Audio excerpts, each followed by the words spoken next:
One bright afternoon, a beloved billionaire stepped into the marketplace, smiling warmly as he exchanged pleasantries with cheering supporters.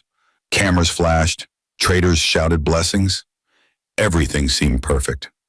Until a homeless girl pushed through the crowd and landed a hot, resounding slap across the billionaire's face. The entire market froze. His security pounced. The billionaire was furious. Who was this ragged girl?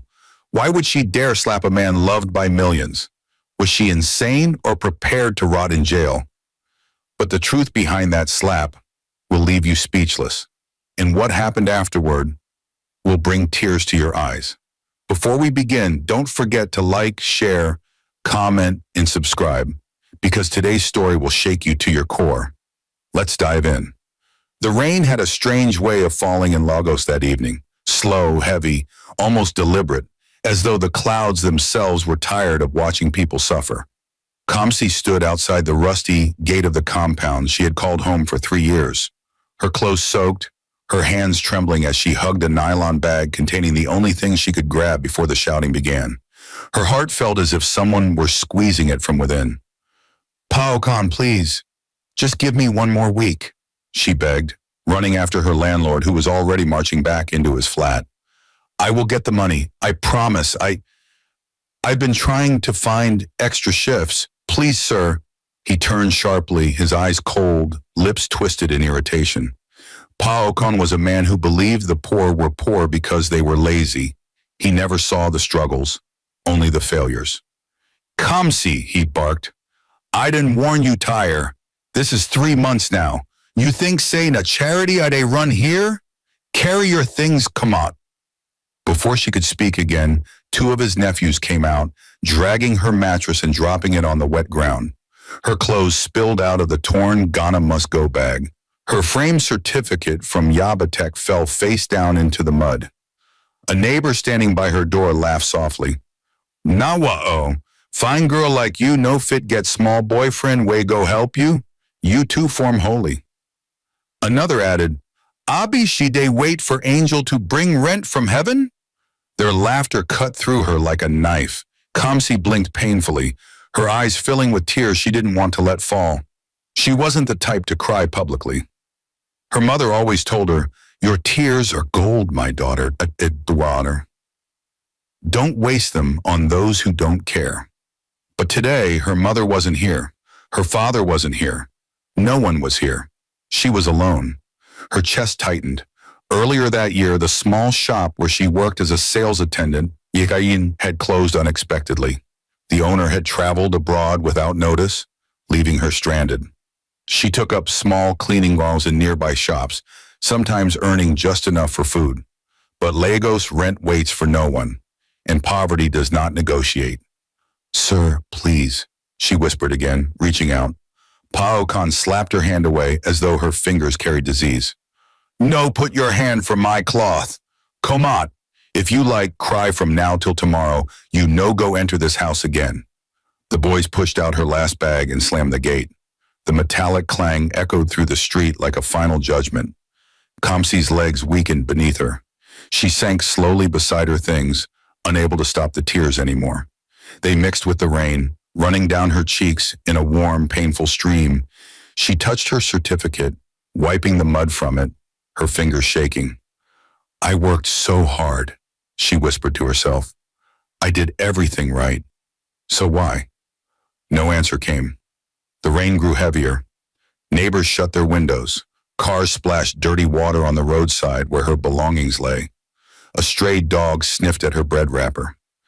Kamsi felt humiliation burn through her skin. She had always been determined, always believed that if she stayed focused, life would eventually reward her. But tonight, life spat in her face. With trembling hands, she gathered her scattered items, folding her clothes as neatly as she could despite the mud. Her breath came out in uneven bursts. Her eyes stung. Where would she sleep? Who could she call? Who truly cared? Her phone battery was dead. Even if it wasn't, who could she run to?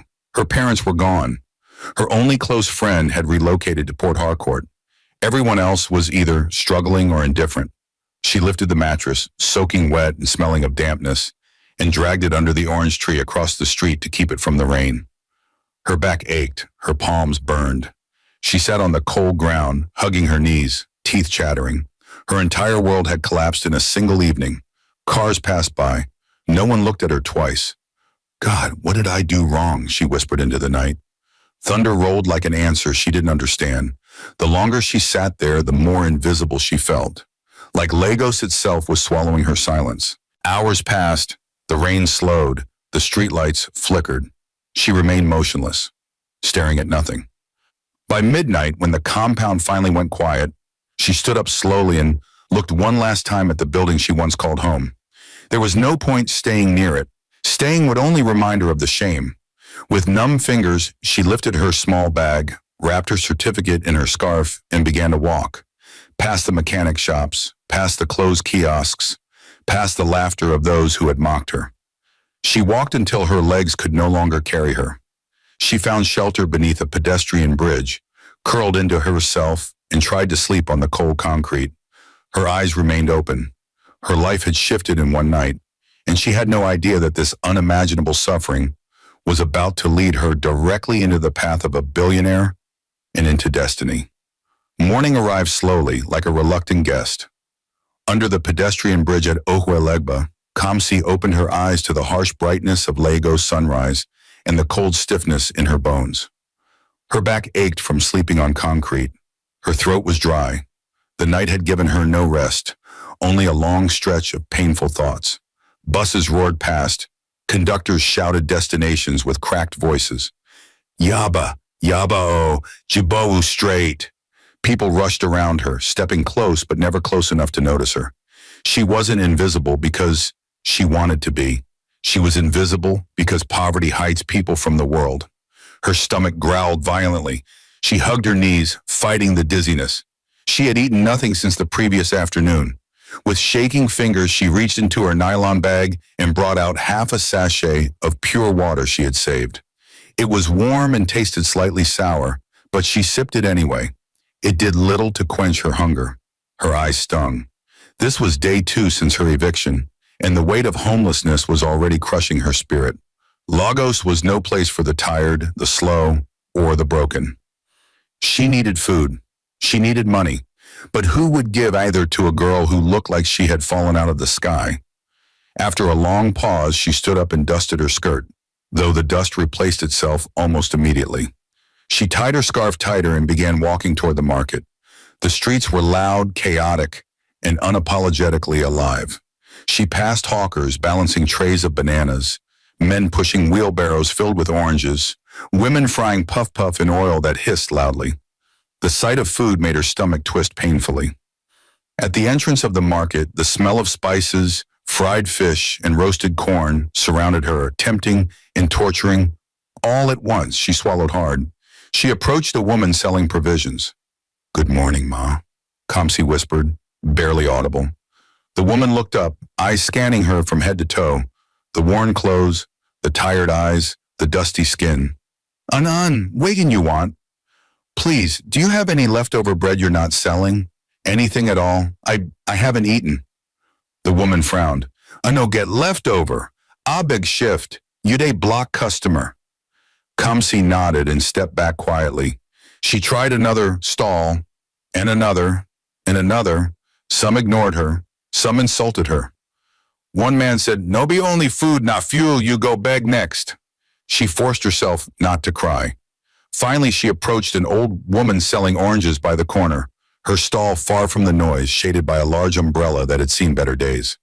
The woman had gray hair tucked into a scarf, and her hands shook slightly as she arranged the fruits. Kamsi hesitated. The woman looked up at her, eyes gentle. "My pekin, wetin dey do you?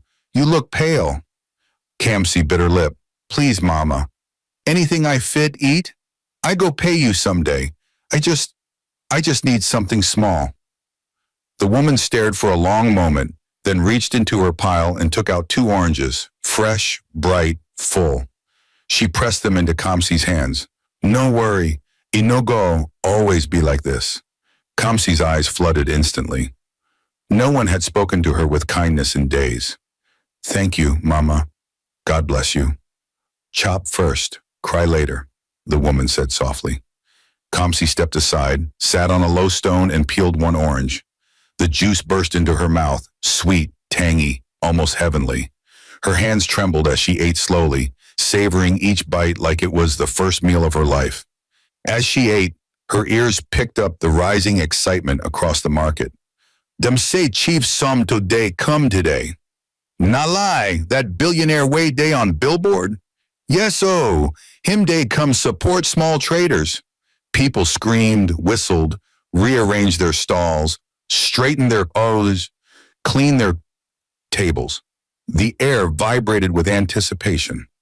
Kamsi looked around in confusion.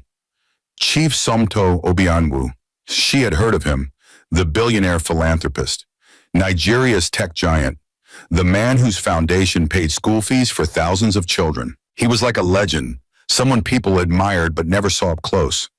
Kamsi sighed. Even if he came, it meant nothing to her. She wasn't a trader. She wasn't even a resident of anywhere anymore. She was just a girl with a torn nylon bag and hunger she couldn't hide. Still, curiosity tugged at her. Markets didn't buzz like this every day. She finished her oranges, wiped her hands on her skirt, and slowly moved closer to the center of the gathering crowd.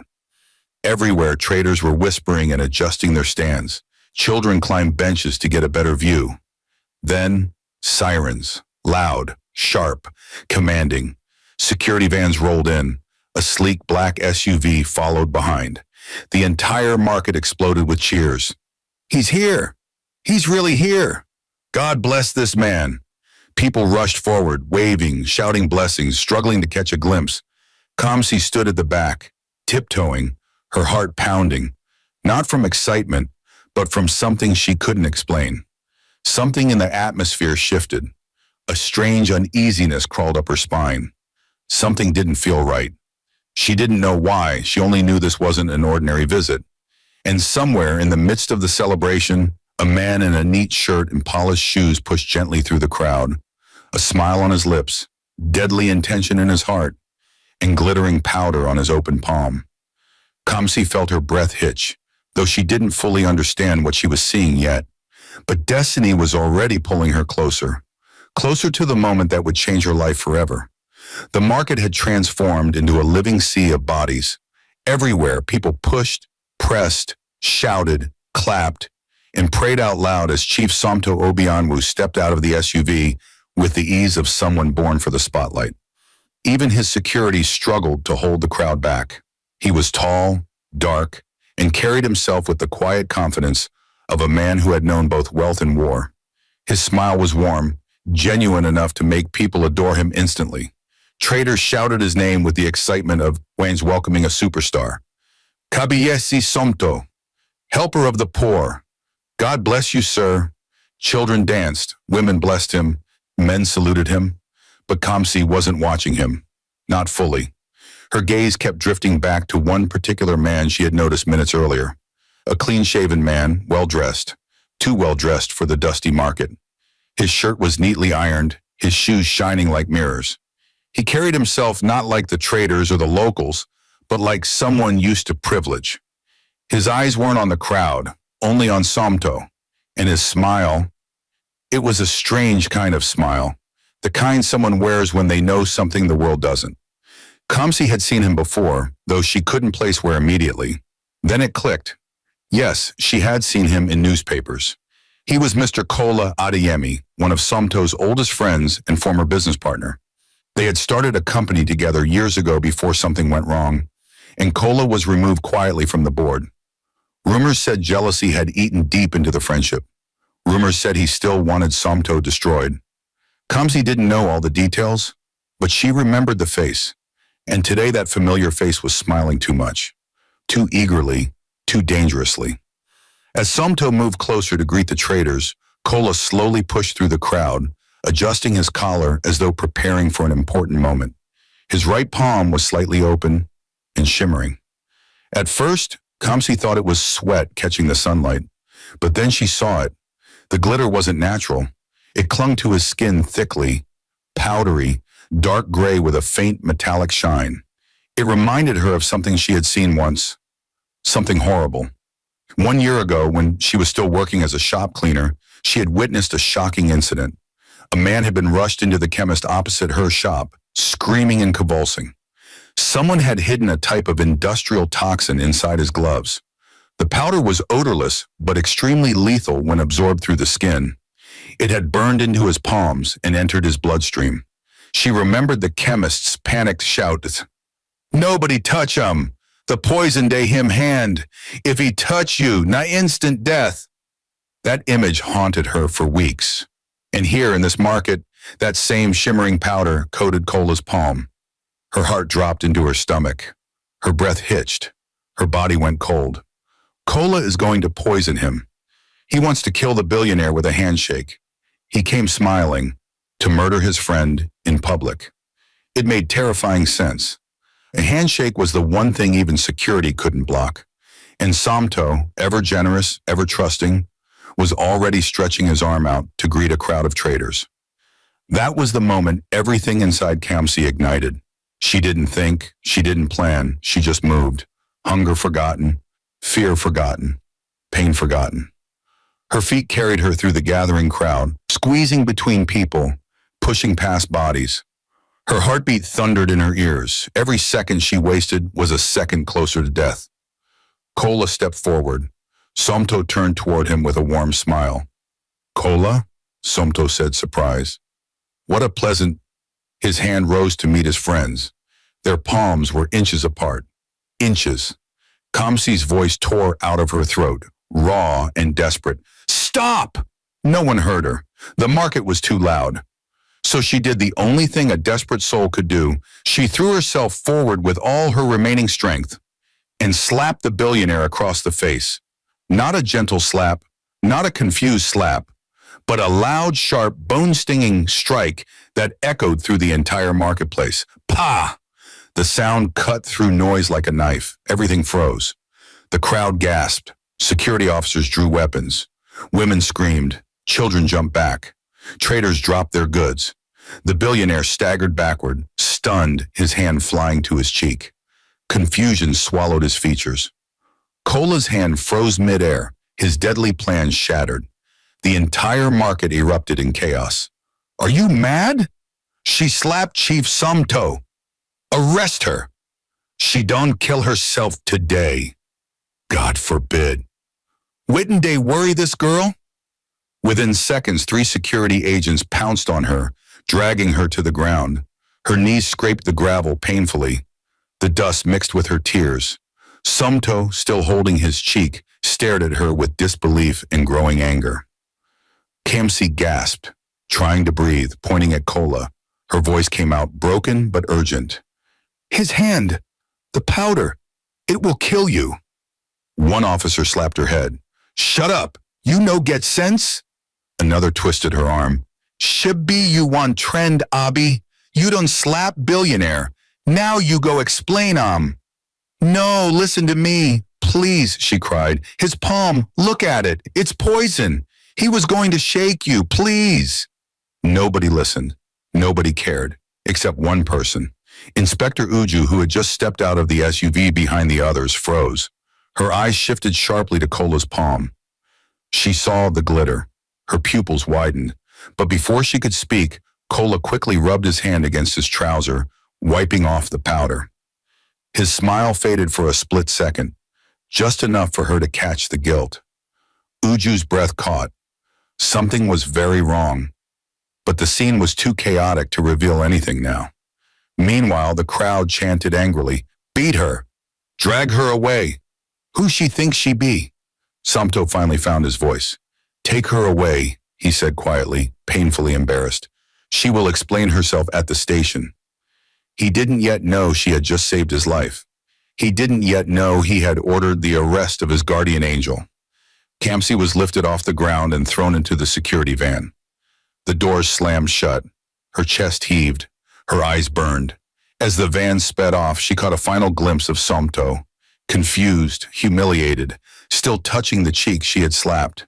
And behind him, Cola stood frozen, a flicker of hatred in his eyes, a plan ruined, a second attempt forming.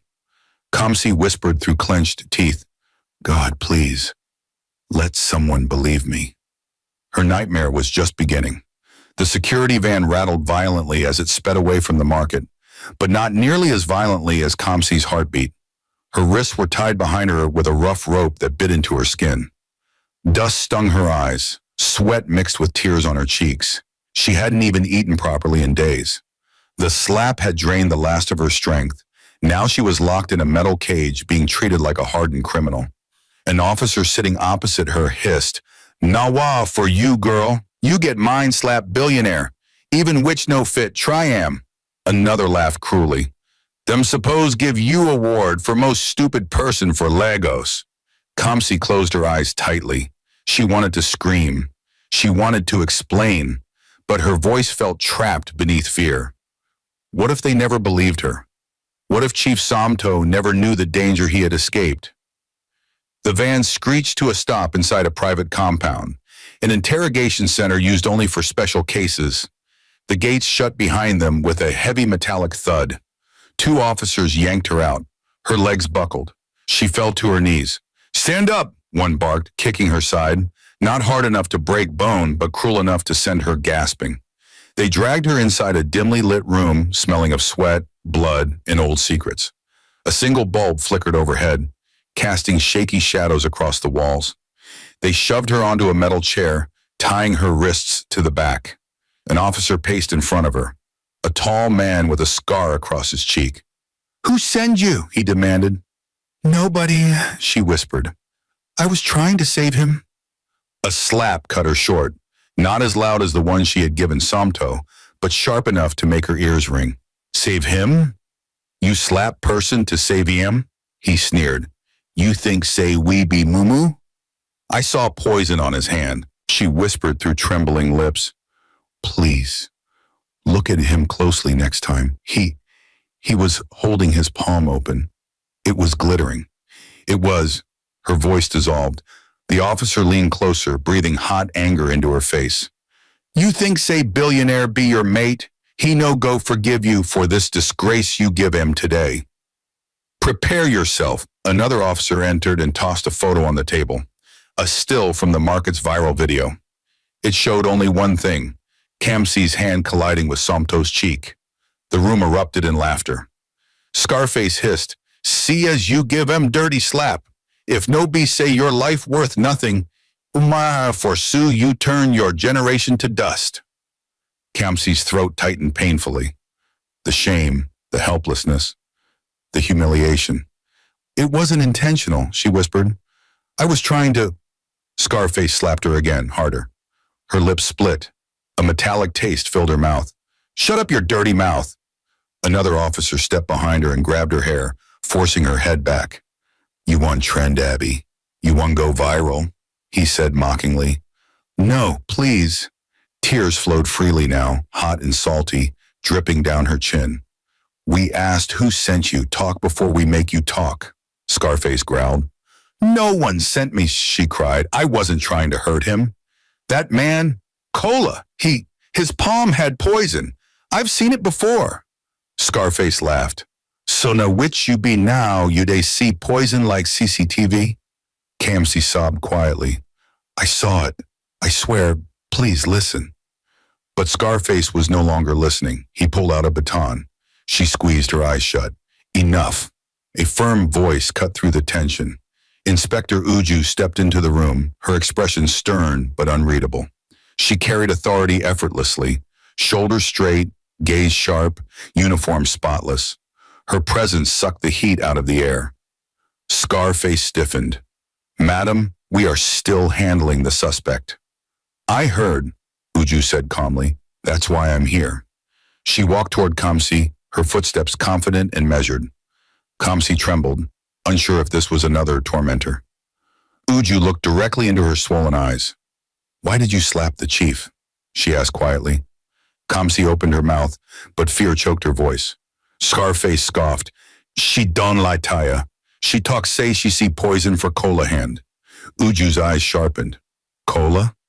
"Yes, chief's friend," Scarface said dismissively. "She dey craze." Uju turned back to Kamsi. "What exactly did you see?" Kamsi swallowed hard. "The powder. Same type I saw last year.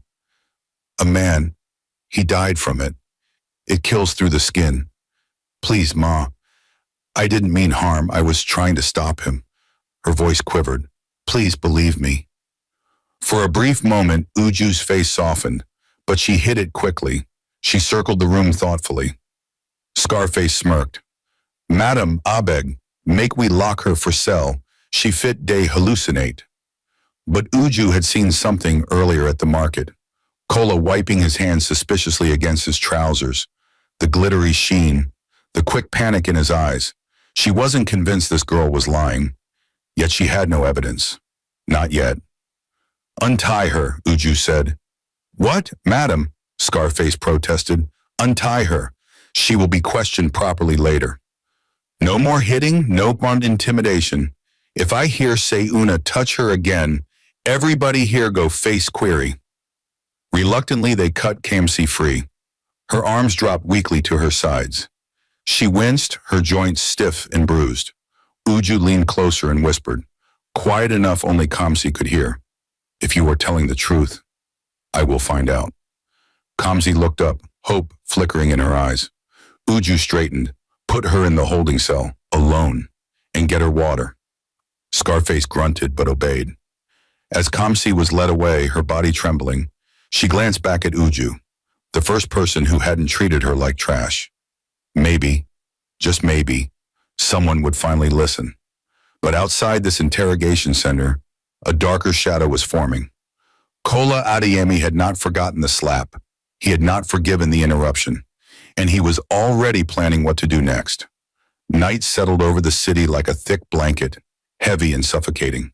Inside the small holding cell, Kamsi curled in one corner, hugging her knees tightly.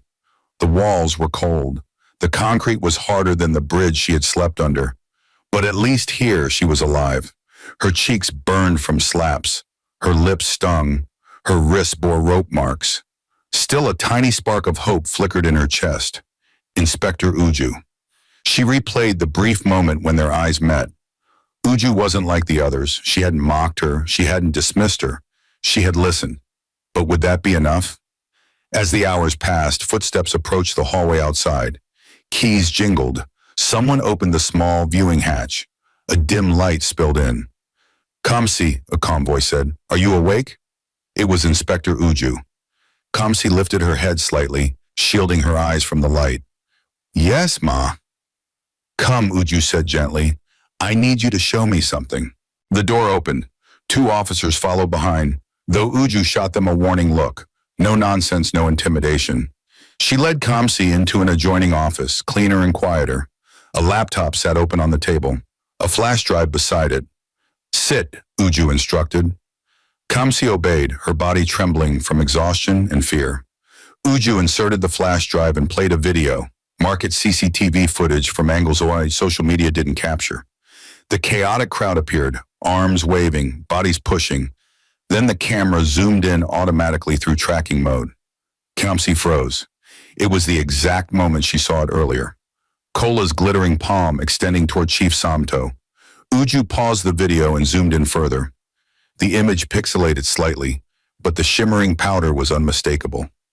Is this what you saw? Uju asked, her voice low. Yes, Ma, Kamsi whispered.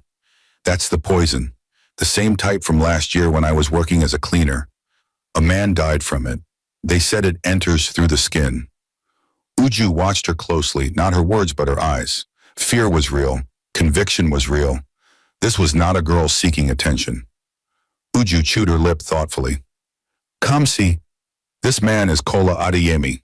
He and Chief Samto used to be very close, but their partnership ended badly. Kola lost millions after being removed from the board. Rumor is he blames Samto. Kamsi swallowed hard. So he really tried to kill him? The evidence is not complete, Uju admitted. But there are signs. She turned to the officers behind her. I want Kola Adeyemi located discreetly. No confrontation yet. Just track him. And check the CCTV from the chemist street near the market. There was a shadowy figure in that area earlier. The officers nodded and left. Uju returned to the footage, playing it again from the beginning. watching the assassin's movements with a trained eye. Something else caught her attention. Kola had been wearing gloves earlier when he entered the market, but removed them right before approaching Somto. Why? Kola was ostentatious but not foolish.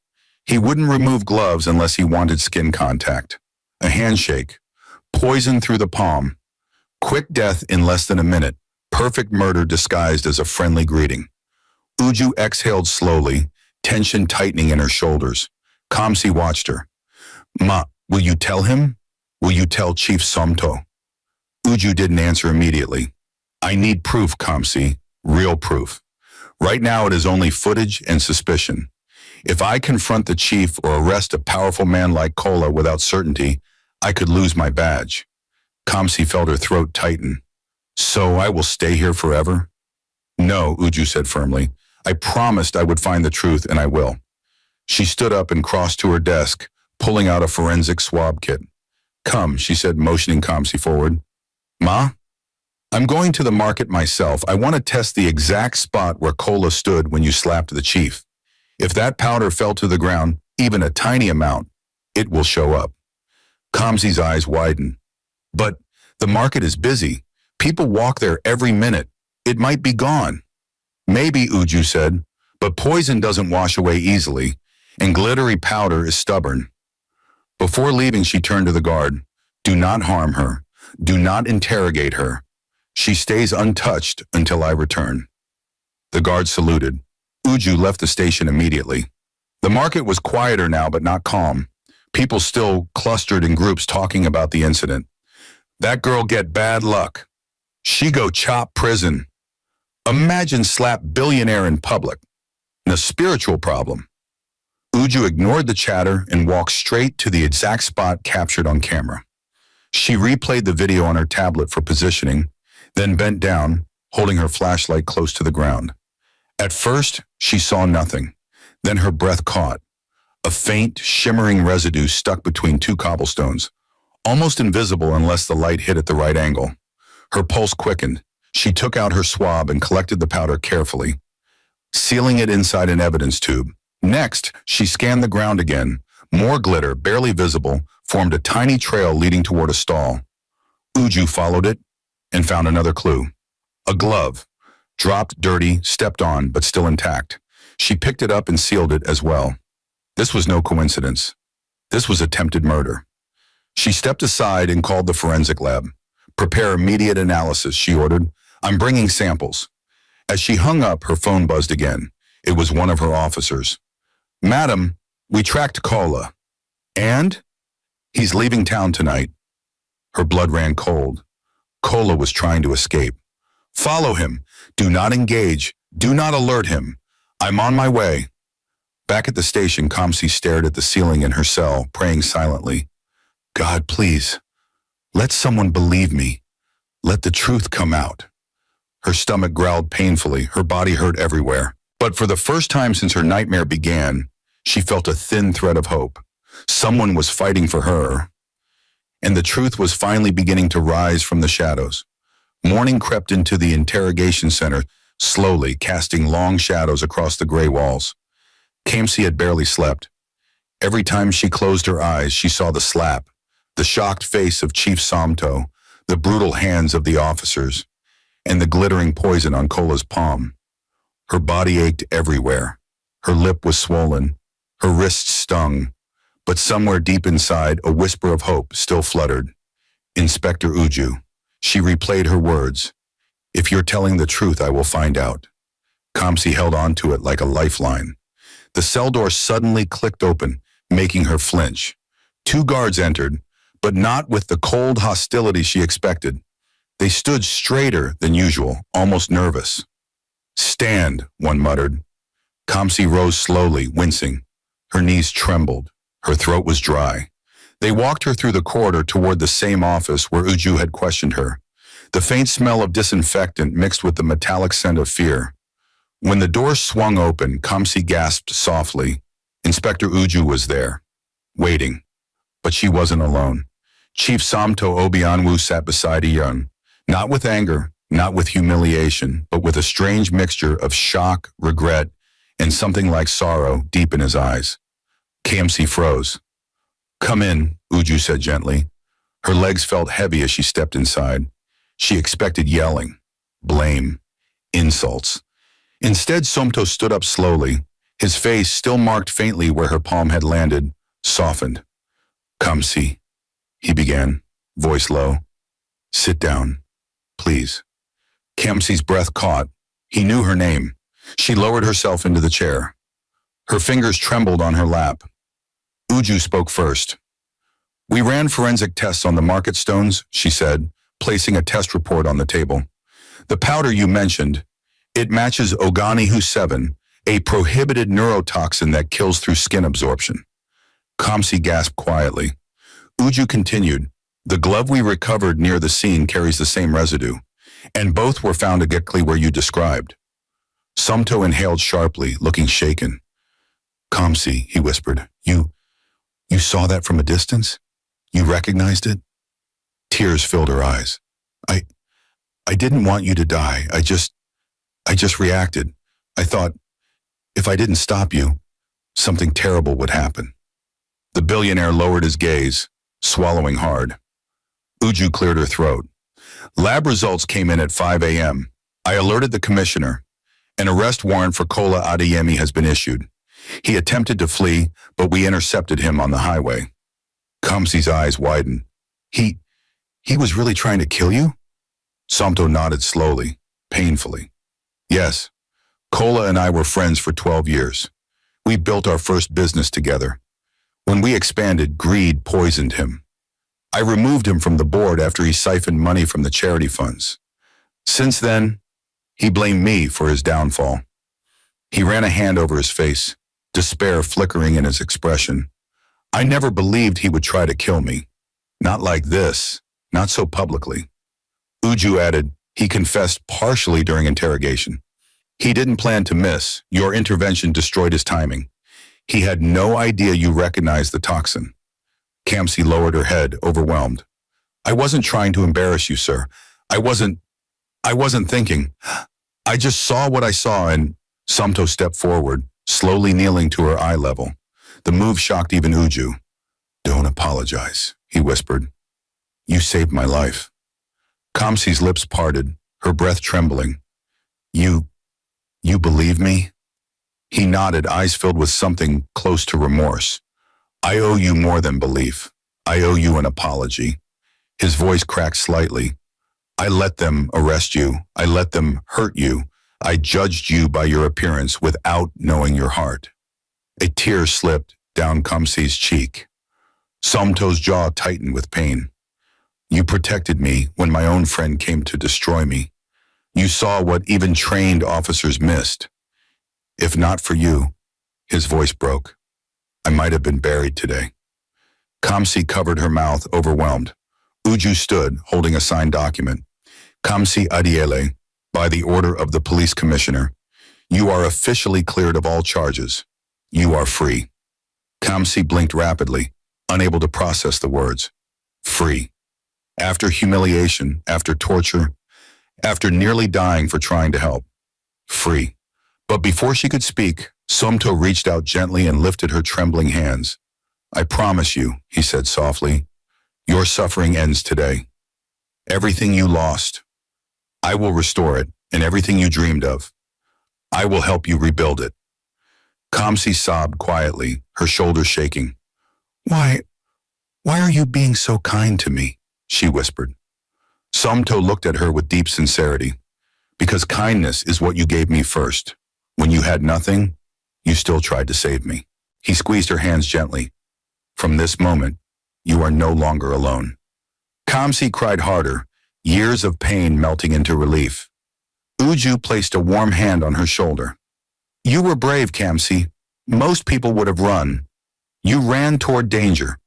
For the first time since her nightmare began, Kamsi felt something return to her chest. Something fragile, glowing, powerful. Hope. Somto straightened, wiping a stray tear from his cheek. Come, let's go home, he said gently. Home. A word she hadn't heard in a long time. She hadn't known that losing everything was the path to gaining something far greater. Her life was about to transform. Forever. The next morning, sunlight spilled into Chief Somto's private hospital suite, warm, golden, almost heavenly. Kamsi sat at the edge of the bed in fresh clothes Uju brought for her. For the first time in weeks, she felt clean, warm, safe. She kept staring at the window, half expecting someone to burst in and drag her away again. But instead, soft knocks came. The door opened. Chief Somto stepped inside, dressed in a crisp white caftan. His face looked calmer, gentler, nothing like the tense man she had slapped in public. "Kamsi," he said softly, "are you strong enough?"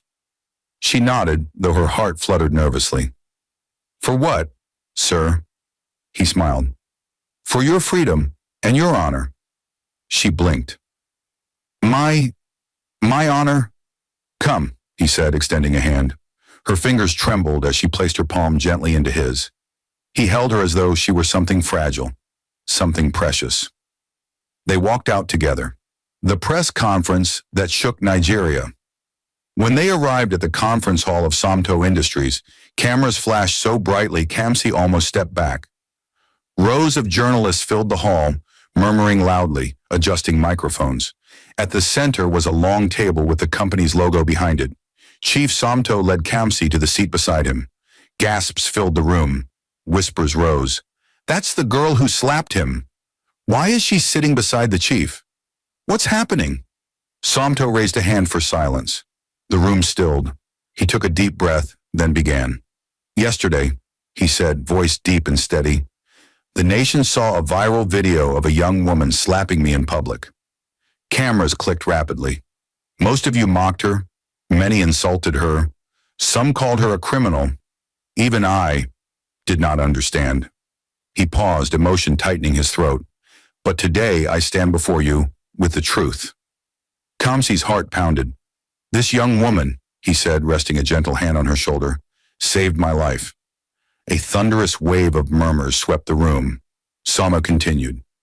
"While I was distracted greeting the crowd, someone I trusted, someone who once called me brother, attempted to assassinate me using a skin absorption toxin called Oganhu 7, a poison that kills within minutes." Cameras clicked faster. Journalists leaned forward. This girl, despite being homeless, despite having nothing, recognized the danger, ran through the crowd and stopped the handshake that would have ended my life. Silence fell, heavy, stunning. He turned to her, his eyes soft. "Kamsi, because of you, I am alive. Because of you, Nigeria still has me." Her throat tightened painfully. Tears blurred her vision. Somto faced the crowd again. "And yet, instead of celebrating her bravery, I allowed her to be arrested. I allowed her to suffer. For that, I will never forgive myself." A tear slipped down his cheek. He continued, voice stronger. "Today, I am here to correct that mistake." He gently lifted Kamsi's hand. "This young woman deserves honor, not punishment. Dignity, not mockery. A chance, not chains." He reached beneath the table and took out a white folder with a golden seal. Inside were 3 documents. He held them up one by one. "First reward, a home." "Kamsi Adiele," he said, "I hereby award you a fully furnished 2-bedroom apartment in Lekki Phase 1. You will never sleep under a bridge again, never beg again, never fear the rain again." The hall erupted in gasps. Kamsi covered her mouth as tears streamed uncontrollably. A home? Her own home? It felt like a dream. Second reward, education and dreams restored. Sono displayed the second document. "This is a full education scholarship, tuition, books, upkeep, until your university degree is complete. You once had dreams before life stole them away. Today, those dreams return." Kamsi trembled violently. Her certificate had fallen in the mud. Her dreams had faded slowly over years, and now, reborn. Third reward, a future Somto held up the final document. A job offer, he announced, at Somto Industries, in the public relations and human development sector. You will not just survive, you will rise. The hall shook with applause. Photographers shouted. Journalists scrambled to record every moment. Some wiped tears. But the moment that broke, everyone happened next. Sona stood, walked around the table, and knelt before Kamsi. Yes, a billionaire knelt before a formerly homeless girl. Kamsi, he said softly, I owe you my life, and I promise you, this company, this world, and I will never treat you as lesser again. Her chest cracked open with emotion. She burst into mouths and fell into his arms. The whole hall stood and applauded. Some cried openly. It was no longer a news event. It was a moment of destiny. The world responds within hours. Her story trended on every social platform. Artists drew her face beside angel wings. Radio stations called her Nigeria's guardian. People who mocked her apologized publicly. Donations poured in for her upcoming foundation. Homeless no more. Helpless no more. Invisible no more. Kamsi had become a symbol of courage. That evening, a private moment of peace. After the conference, Somto personally drove her to her new apartment. The room smelled of fresh paint and lavender. The lights were warm, the furniture soft and welcoming. Her eyes wandered, overwhelmed. Is this really for me? She whispered. For you, he said gently, and no one will ever take it from you. Her tears flowed again, quiet, grateful, cleansing. Somto took her hand softly. You saved me, he said. Now allow me to save you too. Kamsi looked around, then at the man who had gone from stranger to destiny. For the first time in years, her heart felt light. Thank you, she whispered. You saved me too, from a life that was slowly killing me. He smiled warmly. This is only the beginning. She believed him. The happy ending. That night, Kamsi lay on her new bed, a real bed, her own bed. No rain, no insults, no hunger, no fear, just peace. Her life had changed because she acted with courage on a day when fear tried to silence her, and destiny rewarded her. She closed her eyes, whispering, Thank you, God, I am home. And she slept, the peaceful sleep of someone who had finally stepped into the life she deserved. Moral of the story, true courage often comes from the most unexpected hearts. Kamsi had nothing, yet she chose to save a life. Kindness, bravery, and integrity are never wasted. Life rewards those who act with a pure heart. Never judge people by their appearance. Greatness often hides in the places we overlook. Thank you for watching this emotional African narrative tale. If Kamsi's journey touched your heart, don't forget to smash the like button, share this story, and subscribe to our channel for more powerful stories of courage, destiny, and hope. Turn on notifications so you never miss another inspiring episode from African Narrative Tales.